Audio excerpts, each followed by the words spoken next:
ওরে কে কোথায় আছিস? ওরে রাম, ওরে শ্যাম, ওরে যদু, ওরে মধু, আয় আয়, আজকে তোদের আরো একটা খুশির খবর দেই। বাংলাদেশের ভাগ্যের চাকা ঘুরে গেছে। It's called system. ইহা হচ্ছে এই মুহূর্তে সিস্টেম। ডক্টর ইউনূস সাহেব কেটে দিয়েছেন। ডক্টর ইউনূস বলে নাই, কিন্তু কাজে প্রমাণ করছে। আপনারা জানেন যে আপনি দেখলে আজকে দেখবেন একাই ঘুম হারাম করে দিছে। ৭১ স্বাধীন হয়েছিলাম কেন? আমরা অন্যের গোলামি করার জন্য, অন্যের কৃতদাস হওয়ার জন্য আমরা এই দেশ স্বাধীন করছিলাম। ওরা আমাদেরকে স্বাধীনতার সময় যেটুক সহযোগিতা করছে তার ১০০ গুণ ভাই নিয়ে চলে গেছে, এবং এই দেশটার মধ্যে তাদের চাকর বাকর দিয়া এই দেশটা চালাইবার চেষ্টা করা হয়েছে। কিন্তু সেই চাকর বাকররাই কি ভবিষ্যতে দেশ চালাবে? হইতে পারে না। মোহাম্মদ ইউনূস বুড়া হইলেও কিন্তু শক্ত আছে, যেটা সে করবে বলছে সেটা করেই ছাড়বে। তাই বাংলাদেশ প্রেমীদের বিজয় হবে ইনশাআল্লাহ। বেশ কিছু বড় মাপের খবর, বড় মাপের বলছি কারণ যে খবরটার জন্য প্রায় 14-15 মাস আমরা অপেক্ষা ছিলাম, অবশেষে সেই খবরটি পেলাম। আওয়ামী লীগ আমলে গুমের ঘটনার 2 মামলায় সেনাবাহিনী প্রধান জেনারেল ওয়াকারুজ্জামানের বিরুদ্ধে গ্রেপ্তারি পরোয়ানা জারি করেছেন আন্তর্জাতিক অপরাধ ট্রাইব্যুনাল। বিরাট সুখবর আপনাদেরকে শোনাবো। সেনাপ্রধান ওয়াকারুজ্জামান জয় বাংলা হয়ে যাওয়ার পথে। কান্নাকাটি শুরু হয়ে গেছে শুধু একটা ঘটনায়। নতুন অধ্যায়ে প্রবেশ করবে বাংলাদেশ। বিশাল একটা বিজয় হয়েছে আমাদের। এই বিজয়ে আওয়ামী লীগের কফিনে শেষ পেরেক লাগানো হয়েছে, একই সাথে মোদিরে পাইরে ফেলার ব্যবস্থা করা হয়েছে। প্রথম ধাপে আমরা ওয়াকারকে পরাজিত করতে পারছি। আন্তর্জাতিক অপরাধ ট্রাইব্যুনাল এক ঐতিহাসিক পাহাড় সম কঠিন কাজ করছে। না, সেটা হয় নাই। আমরা যেটি ধারণা করেছিলাম সেটিই হতে যাচ্ছে। ভাই, এই দায়িত্ব পালন করার জন্য কলিজা লাগে, কলিজা। তিনি ছাত্র জনতার পক্ষে থাকবেন, বাংলাদেশের মানুষের পক্ষে থাকবেন, বাংলাদেশের পক্ষে থাকবেন। হাতে আছে আর 11 দিন। কি করবেন জেনারেল ওয়াকারুজ্জামান, কি করবেন? আমরা আজকের বিশ্লেষণে ঠিক এই জিনিসটাই আসলে বোঝার চেষ্টা করব। এর আগে বাংলার ইতিহাসে কখনোই ঘটেনি, সুতরাং এটা একটা বিরল এবং একটা এক্সট্রা অর্ডিনারি ঘটনা। আসসালামু আলাইকুম ওয়া রাহমাতুল্লাহ। নতুন একটা নিউজে আপনাকে স্বাগতম। দর্শক, এই মুহূর্তে সেনা ক্যাম্প কিন্তু উত্তাল হয়ে আছে, উত্তপ্ত আগুনের মতো গরম হয়ে আছে। কেন? ইতিমধ্যে আপনারা জেনেছেন, শুনেছেন যে বাংলাদেশ অপরাধ ট্রাইব্যুনালে 30 জনের নামে মামলা করা হয়েছে। তার মধ্যে 6 জন হলো রাজনৈতিক নেতা, যেমন শেখ হাসিনা, আসাদুজ্জামান খান কামাল সহ এরকম 6 জন ব্যক্তি। আর বাদ বাকি 24 জন কিন্তু সরকারি কর্মকর্তা, সেনা কর্মকর্তা। 24 জন অফিসারদের নামে বাংলাদেশ অপরাধ ট্রাইব্যুনালে মামলা হয়েছে। এই 24 জনের মধ্যে 10 জন হলো অবসরে প্রাপ্ত। এই 10 জন চাকরি থেকে অবসরে প্রাপ্ত রয়েছেন, আর 14 জন রানিং সেনা কর্মকর্তা বা রানিং সেনা কর্মকর্তার অফিসার। এরা কিন্তু এখনো চাকরিতে বহাল রয়েছে, এখনো বাংলাদেশের মাটিতে কিন্তু আছে। এই বাংলাদেশে এত খুন, গুম, হত্যা, আয়নাঘর, এই যত রকম জঘন্য কাজ এর সাথে কিন্তু জড়িত, অথচ এখনো তারা ক্ষমতায় বসে আছে। দর্শক, বাংলাদেশ অপরাধ ট্রাইব্যুনালের নিয়ম হলো যে যদি কারোর নামে মামলা হয়, অর্থাৎ বাংলাদেশ অপরাধ ট্রাইব্যুনালে যদি কারোর নামে মামলা হয়, সে যত বড় অফিসারে হোক না কেন, সে যে হোক না কেন, তার চাকরি করলো খালাস, চাকরি শেষ। তো এদের চাকরি কিন্তু অলরেডি শেষ হয়ে গিয়েছে। দর্শক, এখন কথা হলো যে এই যে 14 জন আরো 10 জন অবসরপ্রাপ্ত, মোট 24 জন। এই 24 জন সেনা কর্মকর্তা বা অফিসারেরা যে এই গুম, খুন, হত্যা, আয়নাঘর এর সাথে জড়িত, তারা কিভাবে জড়িত হলো, কেন জড়িত হলো, কে বা তাদেরকে জড়িত করালো, এইটা হলো আসলে প্রশ্ন। দর্শক, আমরা জানি এর একজনই নাটের গুরু, সে হলো সেনাপ্রধান ওয়াকারুজ্জামান। এর মাধ্যমে, এর হুকুম ছাড়া, এর অর্ডার ছাড়া কিন্তু অন্য সাধারণ সেনা অফিসাররা কিন্তু কখনোই এই কাজগুলো করে নাই, অন্যায়গুলো করে নাই। তাহলে প্রশ্ন হলো যে তাদের সবার নামেই মামলা হলো, সেনাপ্রধান ওয়াকারুজ্জামানের নামে কেন মামলা হলো না? এটা কিন্তু বিশাল বড় প্রশ্ন। যে নাটের গুরু, যে মূল হোতা, যে মূল খুনি, তার নামে মামলা হলো না, অথচ সে যাকে দিয়ে খুন করাইছে তাদের নামে মামলা হয়ে গেল। দর্শক, আপনার নিকট আমার একটাই প্রশ্ন, যে আপনি কি চান যে সবচেয়ে যে বড় নাটের গুরু তাকে সহ ওই 24 জন সেনাপ্রধানের নাম ঢুকিয়ে দিয়ে তাকে সহ 25 জন করা হোক, সেনাপ্রধানের নাম মামলার মধ্যে দিয়ে 25 জন করা হোক, নাকি সেনাপ্রধানের তাকে মাফ করে দেওয়া হোক? কেন মাফ করে দিবেন? ওই যে 5ই আগস্ট সেনাপ্রধান ছাত্রদের সাথে হাতে হাত মিলিয়েছিল, ছাত্রদেরকে সহযোগিতা করেছে, সেই অবস্থায় নাকি তাকে মাফ করে দেওয়া যায়? দর্শক, সে যে ছাত্রদের সাথে সাপোর্ট নিয়েছিল, এটা কিন্তু ইচ্ছাকৃতভাবে নেয় নাই, বিপদে পড়ে নিয়েছিল। কেমন বিপদ? 2 আগস্ট 2 ওই দিন যখন সেনাপ্রধান ওয়াকারুজ্জামান সেনা সদস্য সেনা কর্মকর্তাদের নিয়ে বৈঠকে বসেছিলেন, প্রস্তাব দিয়েছিলেন যে এই মিছিল মিটিং, এই আন্দোলন দমাইতে হবে, থামাইতে হবে, যা প্রয়োজন গুলি করা, এছাড়াও আরো অন্যান্য যে সমস্ত অস্ত্র ব্যবহার করা, যেভাবে প্রতিহত করা যায় প্রতিহত করতে হবে। কিন্তু সেখানে অধিকাংশ সেনা কর্মকর্তা অফিসাররা কিন্তু বলেছিলেন যে না, আমরা এই নিরপরাধ ছাত্র জনতার উপরে, নিরপরাধ জনগণের উপরে আমরা গুলি চালাতে পারবো না। তখন কিন্তু সেনাপ্রধান ওয়াকারুজ্জামান বাধ্য হয়ে ছাত্রদের সাথে ছিল, ছাত্রদের সাপোর্ট নিয়েছিল। দর্শক, তো আপনি কি চান যে না সেনাপ্রধান ইনি হলো আগেই হলো মূল নাটের গুরু, তার বিচার আগে হোক, তার বিচার, সে হলো সবচেয়ে বড় অপরাধী, তার বিচার আগে হোক, তার শাস্তি চাই, তার ফাঁসি চাই, তার দৃষ্টান্তমূলক শাস্তি চাই? আপনি চান কিনা যে না হ্যাঁ সেনাপ্রধানের শাস্তি আগে হোক, এরপরে বাদ বাকি যারা তার সাথে জড়িত আছে, এছাড়া যত রকমের অন্যায়ের সাথে জড়িত তাদের সবারই শাস্তি হোক? আপনি কি চান? যদি আপনি শাস্তি চান তাহলে অবশ্যই আজকের ভিডিওর কমেন্ট বক্সে অবশ্যই কমেন্ট করে যাবেন যে হ্যাঁ আমি সেনাপ্রধানের শাস্তি চাই, বা যারা এই গুম খুন হত্যার সাথে জড়িত সকলেরই শাস্তি চাই। অবশ্যই কমেন্ট বক্সে কিন্তু সেটা লিখে যাবেন। দর্শক, আমি আর বগর বগর করবো না, চলুন আমরা ভিডিওর শুরুর যে অংশগুলো দেখেছেন তারই বিস্তারিত আলোচনাগুলো দেখতে চলেছেন। তার আগে বলবো, যারা এখন আমার চ্যানেলটি সাবস্ক্রাইব করেননি, চ্যানেলটি সাবস্ক্রাইব করে পাশে থাকা বেল আইকনটি বাজিয়ে রাখবেন। আর যারা ইতিমধ্যে চ্যানেলটি সাবস্ক্রাইব করেছেন সকলকে অসংখ্য অসংখ্য ধন্যবাদ। দর্শক, চলুন ভিডিওতে একটি লাইক দিয়ে আমরা ভিডিওগুলো ধারাবাহিকভাবে দেখে আসি। বিশাল আতঙ্ক শুরু হয়েছে সেনাবাহিনীর মধ্যে, কারণ 24 জন সেনা অফিসারের নামে ওয়ারেন্ট জারি করেছে আন্তর্জাতিক অপরাধ ট্রাইব্যুনাল। এর আগে তারা ভাবতে পারেননি যে এভাবে রানিং 14 জন, অবসরপ্রাপ্ত 10 জন, টোটাল 24 জনের নামে, শেখ হাসিনা সহ তাদের নামে 30 জনের নামে একসাথে এভাবে হঠাৎ করে ওয়ারেন্ট জারি হয়ে যাবে। কিন্তু ওয়ারেন্ট জারি হওয়ার 2 দিন আগে একটি কাজ করে ফেলেছেন তাজুল ইসলাম, প্রধান চিফ প্রসিকিউটর। সেই কাজটি হলো যে আন্তর্জাতিক অপরাধ ট্রাইব্যুনাল থেকেই একটি আইন তৈরি করে ফেলেছেন, যেই মানুষটার নামে সরকারি কর্মকর্তা, উনি যেই লেভেলেরই হোক, যার নামেই অপরাধ ট্রাইব্যুনালে হুলিয়া জারি হবে, তার চাকরির সাথে সাথে সরকারি চাকরি করার অধিকার সে হারিয়ে ফেলবে। এখন যে 14 জন সেনা অফিসার কর্মরত আছেন তারা কিন্তু বড় বড় পজিশনগুলা হোল্ড করছেন। এখন এই আইনে, আন্তর্জাতিক অপরাধ ট্রাইব্যুনালের আইনে তাদের চাকরিচ্যুত অলরেডি সরকারি আইনে, আদালতের আইনে শেষ হয়ে গিয়েছে। এখন যতটুকু সময়, যে কটা দিন থাকবে, সে কটা দিন দায়িত্ব নিতে হবে সেনাপ্রধানকে। কারণ সেনাপ্রধান ওয়াকারুজ্জামান যদি এখন তাদেরকে সেই পজিশনগুলোতে হোল্ড করান, বসিয়ে রাখেন, তারা যদি বেতন ভাতা পান এই কয়টা দিনের, এটা 1 সপ্তাহ হোক আর 2 সপ্তাহ হোক, যে কয়টা দিন পাবে সেটার জন্য জবাবদিহি করতে হবে কোনো একদিন সেনাপ্রধান ওয়াকারুজ্জামানকে। ওয়াকারুজ্জামান বিষয়টা বুঝতে পেরেছেন, কিন্তু বুঝতে পারার পরেও উনি বিশ্বাস করতে পারেননি, উনি বিলিভ করতে পারেননি ডক্টর মোহাম্মদ ইউনূসের প্রশাসন ওনার সাথে মিষ্টি হাসি কথার ভিতরে থেকেও যে সেনাবাহিনীর এই 24 জনের নামে একেবারে খুব স্বল্প সময়ে সেনাবাহিনী বুঝে ওঠার আগেই ওয়ারেন্ট জারি হয়ে যাবে একই দিনে। প্রিয় দর্শক, সেই কারণে এখন সেনাকুঞ্জের ভিতরে যেই লড়াইটা চলছে, মৌন লড়াই, মানসিক লড়াই, সেটা হলো অপরাধীরা এক গড়ে হয়ে গিয়েছেন।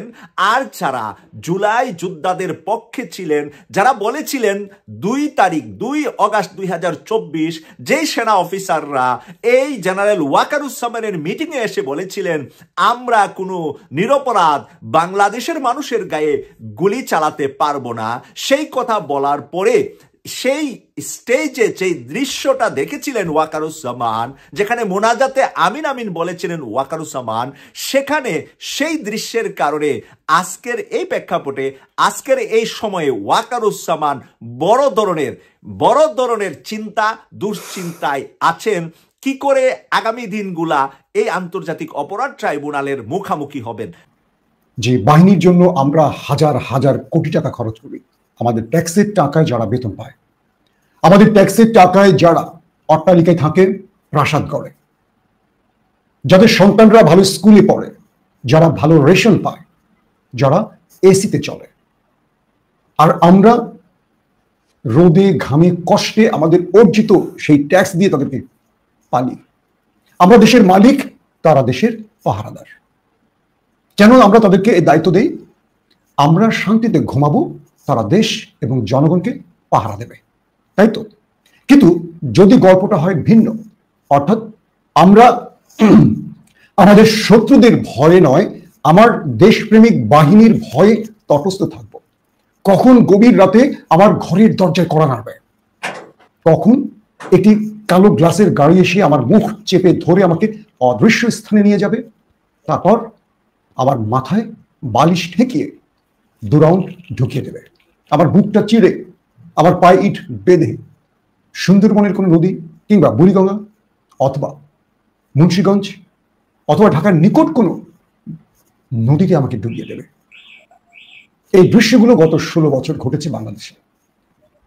যাদেরকে আমরা আমাদের ট্যাক্সের টাকা দিয়ে পেলেছি, পুষেছি, খাবার জুগিয়েছি, তাদের সন্তানদের ভালো পোশাকের ব্যবস্থা করেছি, যারা বাংলাদেশের সবচেয়ে ভালো স্কুলে পড়েছে, যাদের সন্তানরা আমাদের টাকায়, তারা আমাদেরকে পাহারা না দিয়ে তারা আমাদের শত্রুদের সাথে বন্ধুত্ব করে আমাদের জীবনকে আতঙ্কে ফেলে দিয়েছিল। 16টা বছর এই দেশ ছেড়ে বহু মানুষ পালিয়েছিল কেবল বাঁচার জন্য। 16টা বছর বহু মানুষ নিজ ঘরে ঘুমোতে পারেনি, জলে বনে জঙ্গলে কেটেছে। 16টা বছর বহু মানুষ জেলে কাটিয়েছে নির্যাতনে। আবার এই 16টা বছর বহু মানুষ আয়না ঘরে এক ভয়াবহ জীবন পার করছে। এর চেয়ে বড় লজ্জার কি হতে পারে? আমার এই বক্তব্য পুরো বাহিনীর জন্য নয়। আমার দেশের এই বাহিনীর অধিকাংশ অফিসার সদস্য এখনো দেশপ্রেমিক। দেশের জন্য তারা লড়াই চালিয়ে যাচ্ছেন বলেই এই দেশটি এখনো টিকে আছে। যখন 24-এর বিপ্লব ব্যর্থ হতে যাচ্ছে, যখন র্যাব, বিজিবি, পুলিশ, নিরাপত্তা আরো যত বাহিনী আছে বন্দুকের নল এই দেশের জনগণের বুক বরাবর তাক করেছে, গুলি করছে, একের পর এক লাশ রাজপথে পড়ছে, রক্ত পিচ্ছিল পথে বাংলাদেশ নতুন আরেকটি অন্ধকারের দিকে যাচ্ছিল, তখন সেনাবাহিনীর ভেতর থেকে দেশপ্রেমিকরা জেগে উঠেছিল, বলেছিল, মিস্টার ওয়াকার, আমরা একটা গুলি চালাতে পারবো না। এই দেশের মানুষের বুকে গুলি চালাতে আমাদের জন্ম হয়নি, শত্রুকে গুলি চালাতে আমরা প্রস্তুত। সেই বাহিনীর চাপে শেষ পর্যন্ত সেনাবাহিনী বন্দুকের নল ঘুরিয়ে নিয়েছিল। 24 সার্থক হয়েছে, বিজয় পেয়েছি আমরা। দর্শক, বাংলাদেশের 23 জন ঊর্ধ্বতন সামরিক অফিসারের বিরুদ্ধে মামলা হয়েছে, চূড়ান্ত নথি দাখিল করা হয়েছে প্রসিকিউশনে। আপনারা জানেন যে এই আন্তর্জাতিক ট্রাইব্যুনাল আর থানার মামলার ধরন এক নয়। থানাতে যে কেউ কারো নামে একটা অভিযোগে মামলা করতে পারে, কিন্তু আন্তর্জাতিক আদালতের ধরন হলো তার বিরুদ্ধে তথ্য উপাত্ত প্রমাণিত হওয়ার পর তার বিরুদ্ধে মামলা বা চার্জশিট গঠন করা হয় বা তদন্ত রিপোর্ট তৈরি করে পেশ করা হয়।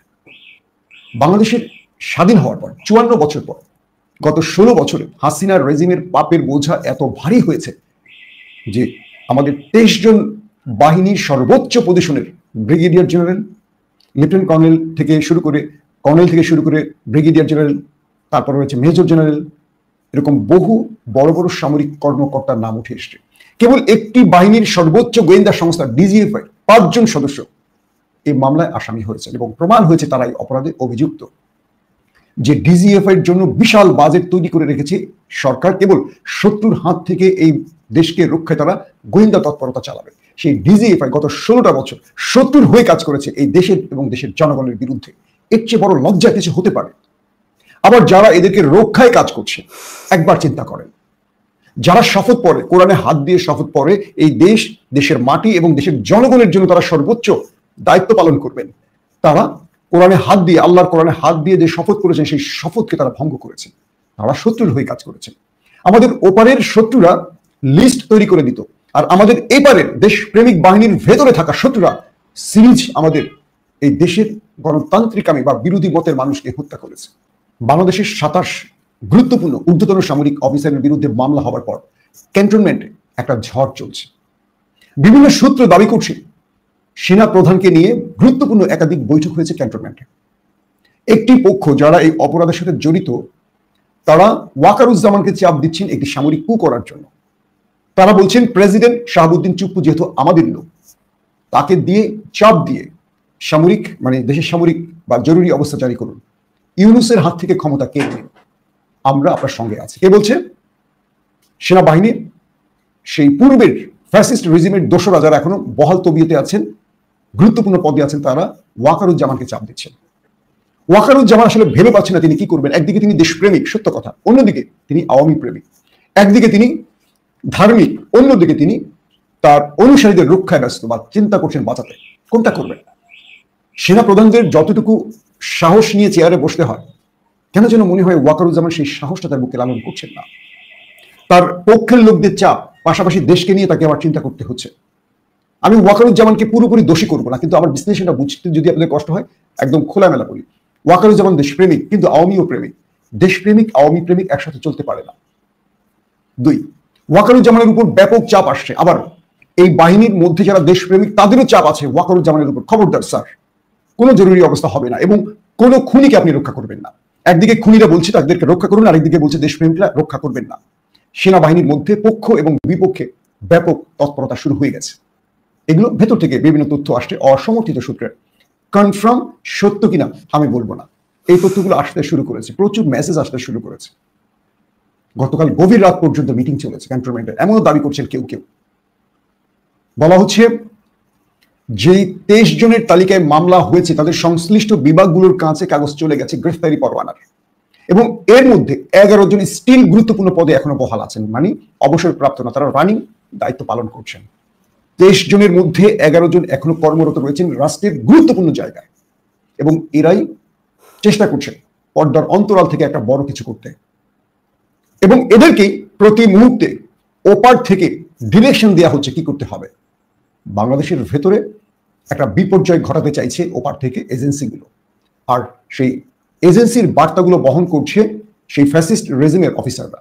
আবার সেগুলোকে মোকাবেলা করছে দেশপ্রেমিক বাহিনী। এখনো আমাদের দেশপ্রেমিক বাহিনীর সংখ্যাটা বেশি, কিন্তু সামরিক বাহিনীর ঊর্ধ্বতন দায়িত্বশীলরা অধিকাংশই হাসিনার দর্শক ছিলেন, এবং হাসিনা গত 16 বছরে যত পদায়ন করেছেন, বেছে বেছে 90% পদায়ন করেছেন তার দলের লোকদেরকে দেখে, আর 10% কোনোভাবে ঢুকেছে বা ওই সময়টা নিজেকে মানে তার পরিচয় গোপন করে বা নিজেকে নিজের আদর্শকে গোপন করে ঢুকেছেন দেশকে রক্ষায়।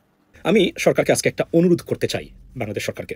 সেটা হচ্ছে আমার পিছনে যে যে ফটোটা দেখতে পাচ্ছেন, সেটা হচ্ছে তুরস্কের পৃথিবী বিখ্যাত the world most dominant drone Bayraktar TV-20। এই ড্রোনটা রেভলিউশনারি এবং গেম চেঞ্জার। কেন?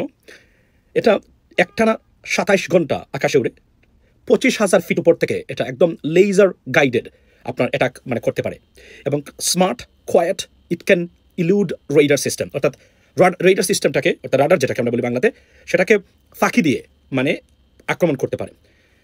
আমাদের পার্শ্ববর্তী দেশ, নাম বলতে চাই না, তারা অনেক পৃথিবী বিখ্যাত দেশের ড্রোন আনছে তাদের কাছে। সুতরাং আমাদের আকাশ ব্যবস্থা যদি আমরা প্রোটেক্ট করতে না পারি এবং বৃদ্ধি না করতে পারি ক্যাপাবিলিটি, বাংলাদেশের মিলিটারি ক্যাপাসিটি বিল্ডিং যতই আমরা বলি না কেন, এটা গুণগত আসলে ওই অর্থে কোনো পরিবর্তন হবে না।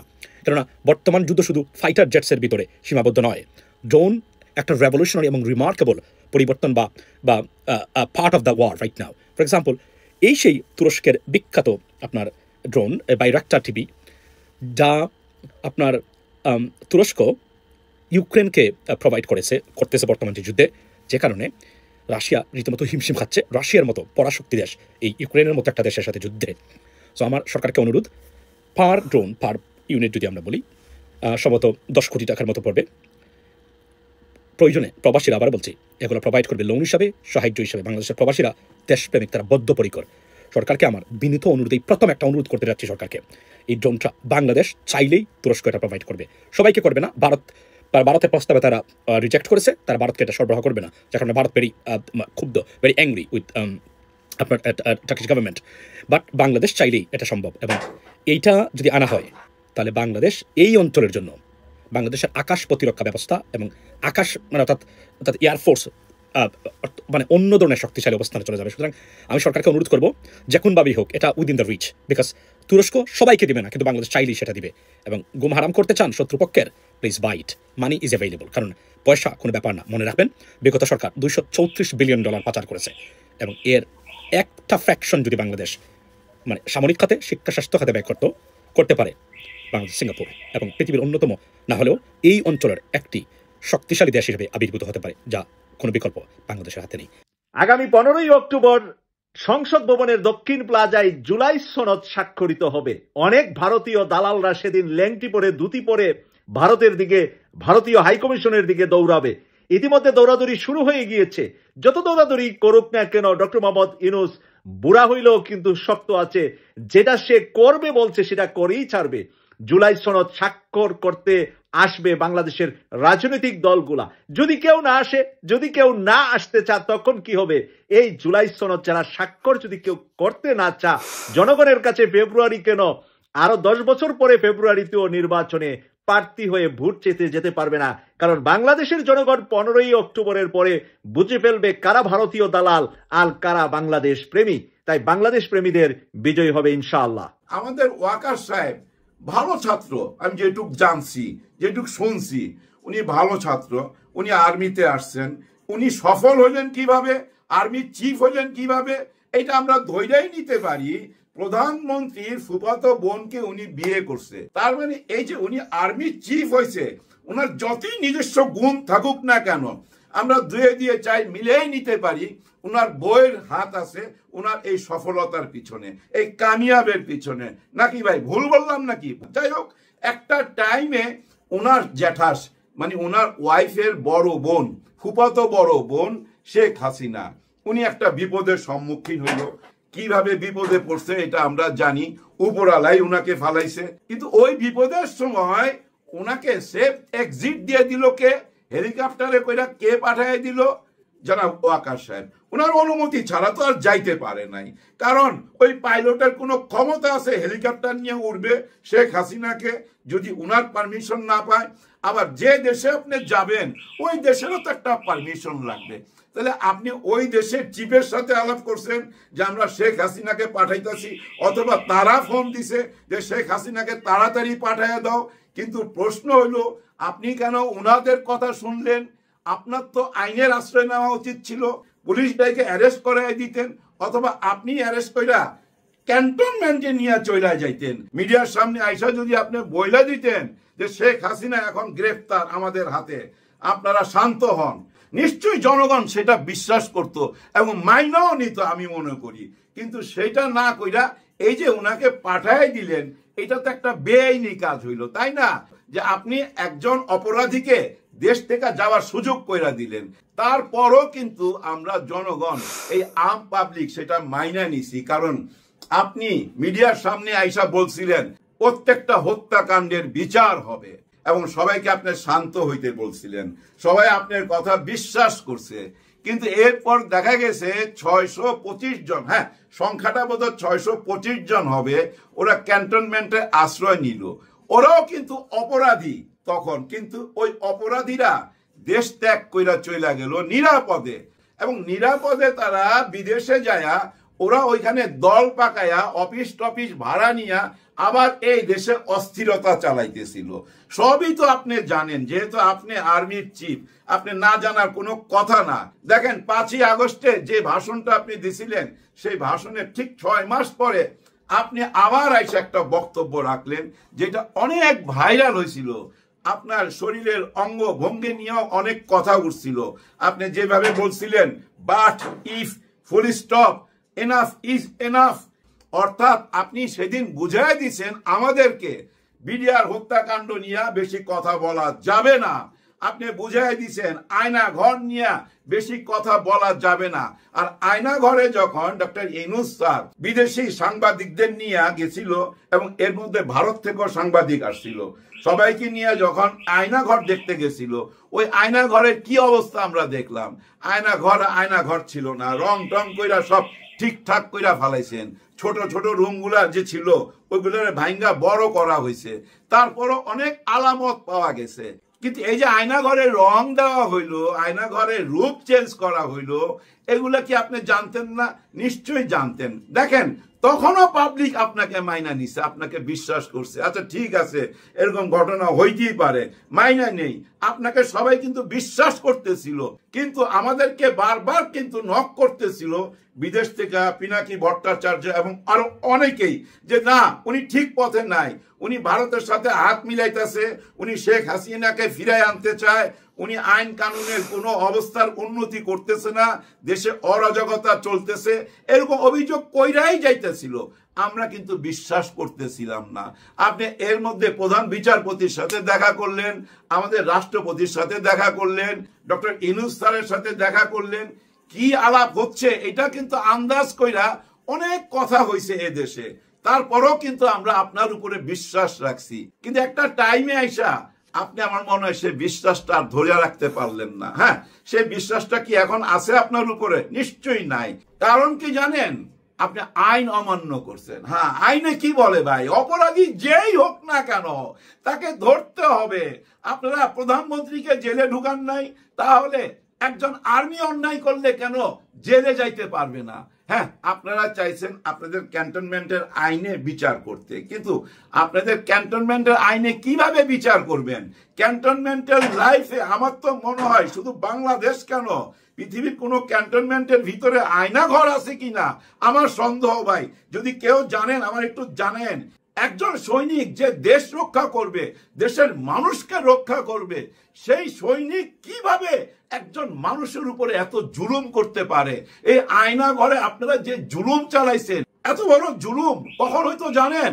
ওই 1400 বছর আগে, আল কোরআন নাজিল হওয়ার আগে এরকম জুলুম হয়তো মানুষের উপর, আর ওই জুলুমটা আপনারা এই যুগে করলেন। এটা কি মাইনা নেওয়া যায়? এটা মাইনা নেওয়া যায় না। 24-এর বিপ্লবে 2000 শহীদের রক্তের বিনিময়, 40,000 পঙ্গু মা বোনের বিনিময়, পঙ্গু হয়ে গেছে ভাই, কারো চোখ নাই, কারো হাত নাই, কারো পা নাই।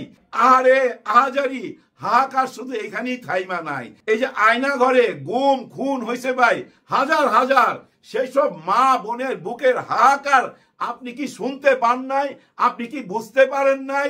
আপনার ভিতরে কি মায়া দয়া নাই? দেখেন, সবাই কিন্তু আপনাকে মেনে নিছিল, আপনার কর্মকাণ্ড প্রথম দিকের সবকিছু মেনে নিছিল। এখন কি আর মেনে নিবে? এখন আপনাকে আর কেউ মেনে নিবে না, মেনে নিতে পারে না ভাই। অনেকেই বলা বলি করতেছে, আর্মি চারিদিকে অস্থির হয়ে গেছে, এয়ারপোর্টে রেড অ্যালার্ট জারি করা হয়েছে, সীমান্তে রেড অ্যালার্ট জারি করা হয়েছে, কিছু একটা ঘটতে যাচ্ছে, চারিদিকে একটা ভয় ছড়ায় গেছে। ভয়টা কি জানেন? সোজাসাজি কথা বলি, যে আর্মি যদি ক্ষমতা নিয়ে নেয় তাহলে কি হবে? ওনারা যদি ক্ষমতা নিয়ে আবার সেই বুলডোজার চালাইয়া দেয় তাহলে আমাদের কি হবে? আমাদের নতুন বাংলাদেশের কি হবে? আমাদের নতুন বাংলাদেশের কোনো ক্ষতি হবে না, হইতে পারে না ভাই। আমাদের দেশের ভৌগোলিক অবস্থাটা একবার চিন্তা করেন। আমাদের সীমান্তের পুরা একটা সাইড ভাই ভারত। এই ভারত কারা? ওরা ইসলাম বিদ্বেষী ভাই, ওরা হিন্দুবাদী রাজনীতি করে। রাস্তার মধ্যে নামাজ পড়তে গেলে একজন মুসলমানকে বুট দিয়া লাথি মারে, এটা দেখেন নাই? নিশ্চয়ই দেখছেন। বাকি অংশটা কি আমাদের? বার্মা। ওইখানে ভাই কট্টর বার্মিজরা আছে যারা মুসলমানদেরকে দেখতে পারে না। যদি মুসলমানদেরকে দেখতে পারত তাহলে ভাই এই যে 15 লাখ 20 লাখ রোহিঙ্গা মুসলমান বাংলাদেশে আসলো কেন? তার নিজের দেশ ছাইরা। তার মানে তার দেশের উপরে তারপরে জুলুম হয়। জুলুম হওয়ার পিছনে কারণ তার ধর্ম, সে মুসলমান। এইটাই তো। তার মানে কি দেখেন, এদিকেও ইসলাম বিদ্বেষী, ওদিকেও ইসলাম বিদ্বেষী। আরেকটা সাইড খালি আছে, খোলা একদম, সেটা হলো সমুদ্র। সমুদ্রের তো আর কোনো ধর্ম নাই, একমাত্র রাস্তা আমাদের এই সমুদ্র। তাইলে কি আমরা সবাই যাই এই সমুদ্র পার হইয়া অন্য দেশে চলে যাবো এদের চাপে? নো, এইটা তো হইতে পারে না। তার মানে কি ইসলাম জায়গা উঠতে হবে। একমাত্র এই দেশ রক্ষা করতে পারে ইসলাম, এই ছাড়া আর কেউ রক্ষা করতে পারে না। পারে নাই তো ভাই। গত 54 বছরের দিকে তাকান, তারা এই দেশ রক্ষা করতে পারে নাই। ওই যে ভৌগোলিক অবস্থার কথা বললাম না, ওই ভৌগোলিক অবস্থার কারণে এই দেশ একমাত্র রক্ষা কাদের হাতে জানেন? যারা ইসলামিক মাইন্ডের। যারা ইসলামিক মাইন্ডের তারাই এই দেশটাকে রক্ষা করতে পারবে। এই কথাটা ওরা জানি বলেই ওদের মাথা ব্যথা ভাই, ঘুম হারাম হয়ে গেছে, অস্থির হয়ে গেছে। কিন্তু এই অস্থিরতায় কোনো কাজ হবে না, কোনো কাজ হবে না ভাই। আপনারা কি মনে করেন শুধু জনগণের ভিতরে এই আমাদের আম পাবলিকের মধ্যেই দেশপ্রেমিক মুসলমান আছে, আমরাই শুধু বুঝতে পারি? দেশের প্রত্যেকটা অর্গানে, হ্যাঁ, দেশের প্রত্যেকটা অর্গানের মধ্যেই এই ইসলামিক মাইন্ডের মানুষ আছে। এটা আপনারা টের পাবেন, কিছুদিনের মধ্যেই টের পাবেন। ভয়ের কিছু নাই। আমাদের চারিদিকেই শত্রু। এই শত্রু ইসলামকে বলে, মুসলমানকে বলে জঙ্গি, টেরোরিস্ট, এইসব নাম দিয়া এই যে রাজনীতি করার দিন শেষ। ইসলামই একমাত্র রক্ষা করতে পারে বাংলাদেশ। এই বাংলাদেশ যদি রক্ষা করতে চান, এই বাংলাদেশকে যদি মাথা উঁচু করে দাঁড় করাইতে চান পৃথিবীর বুকে, তাহলে ইসলাম ছাড়া কোনো উপায় নাই। ইনশাল্লাহ ইসলামিক মাইন্ডেড যারা, তারাই এই দেশ রক্ষা করতে পারবে এবং জনগণ তাদের উপরই ভরসা করবে। হ্যাঁ ভাই, আপনার ভোট কিন্তু অনেক মূল্যবান। আপনি যদি কোনো বাটপারকে ভোট দেন, ওই বাটপার যদি দেশের টাকা পয়সা লুটপাট কইরা বিদেশে পাঠায়, তার মানে কি জানেন? ওই যে আপনি ভোট দিচ্ছেন, আপনার ভোট নিয়েই কিন্তু এই বাটপারি করছে। ওই অপরাধীর সাথে আপনিও জড়িত, আপনার ভোট নিয়েই তো বাটপারি করলো। সাবধান ভোট দিবার সময়, সবাই সাবধান হয়ে যান।